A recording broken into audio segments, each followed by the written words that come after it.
Voilà. Alors, je voudrais presque qu'on parte de ça. Les exemples très plats que j'ai donnés, de redondants dont on ne sait même pas si c'en est. Des unités d'information indépendantes et équiprobables, dans lesquelles on aurait à faire des choix. À l'autre pôle, qu'est-ce qu'il y a? À l'autre pôle, il y a ce que les informaticiens désignent comme étant le bruit. Déjà, on se méfie, on a toute raison, nous on ne fait pas d'informatique. Donc on a toute raison d'être en position de méfiance. On sent bien que quand ils nous disent le bruit, c'est un bruit très très particulier. Il va de soi que ce qu'ils opposent à l'information, c'est un bruit qui est supposé être non informatif ou contenir le minimum d'information du type brouillage d'une émission. Le bruit d'une bête qui se cache là dans un fourré, c'est un bruit rempli d'informations. Même le bruit du brouillage d'une émission, il y a bien une information minimum. Par exemple, l'ennemi cherche à brouiller l'émission. On peut supposer qu'il s'agit d'une émission au hasard de parasites. Elle-même, elle n'est pas au hasard. Enfin, on peut concevoir le pôle bruit comme l'opposé du pôle information maximale.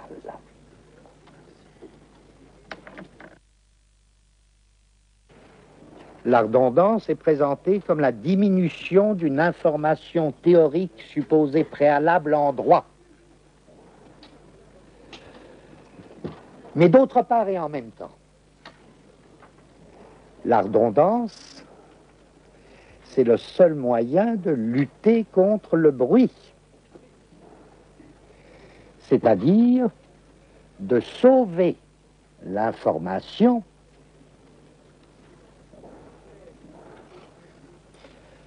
de sa chute, de sa dégradation dans le bruit.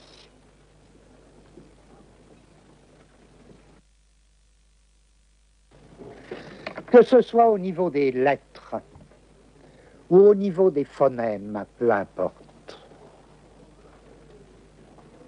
Une langue contient une fréquence plus ou moins grande de telles lettres qu'elle possède ou de tels phonèmes qu'elle possède. Par exemple, les fréquences de lettres ou de phonèmes ne sont pas les mêmes en français et en anglais. Donc, on peut commencer déjà un tableau des fréquences comparées de lettres ou de phonèmes dans des langues considérées. On appellera cela une approximation, mettons, d'ordre 0.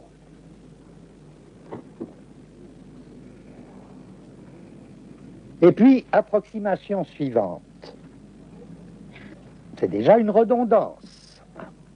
La fréquence d'une lettre ou d'un phonème dans une langue donnée.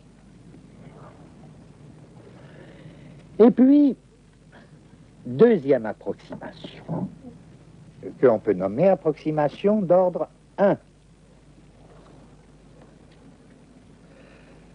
On étudie cette fois-ci la fréquence d'une lettre par rapport, dans une langue donnée, par rapport à une lettre qui la précède.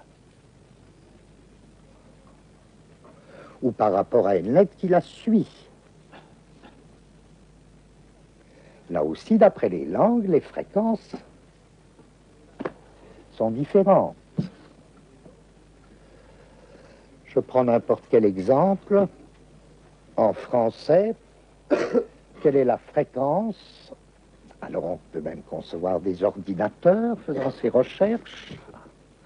Quelle est la fréquence du groupe BA, c'est-à-dire un A précédé d'un B.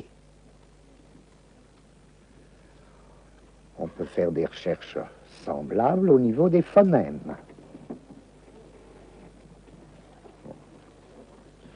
Approximation d'ordre 2, je peux chercher au niveau de 3 groupes de lettres les fréquences relatives.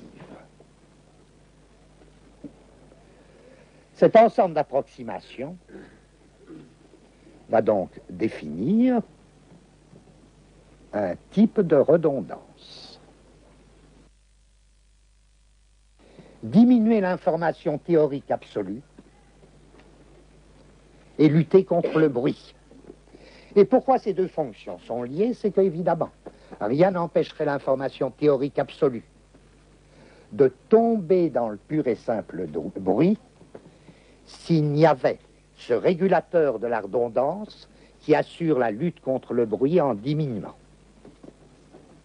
l'information théorique absolue. Bon. Nous avons donc un schéma, un premier schéma de redondance où on mettrait en haut information théorique maximale, tout à fait en bas bruit, et entre les deux, redondance. Bon.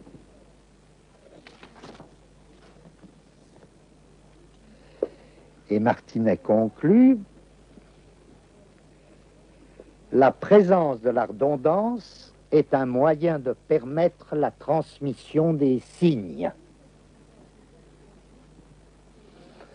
par cette série d'approximations dont je viens de parler. Bien. Et puis Martinet, il distingue un second type de redondance.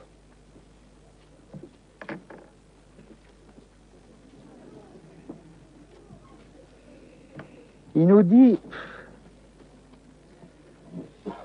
non seulement la redondance est un moyen de permettre la transmission des signes, mais rien n'empêche qu'elle constitue elle-même un signe.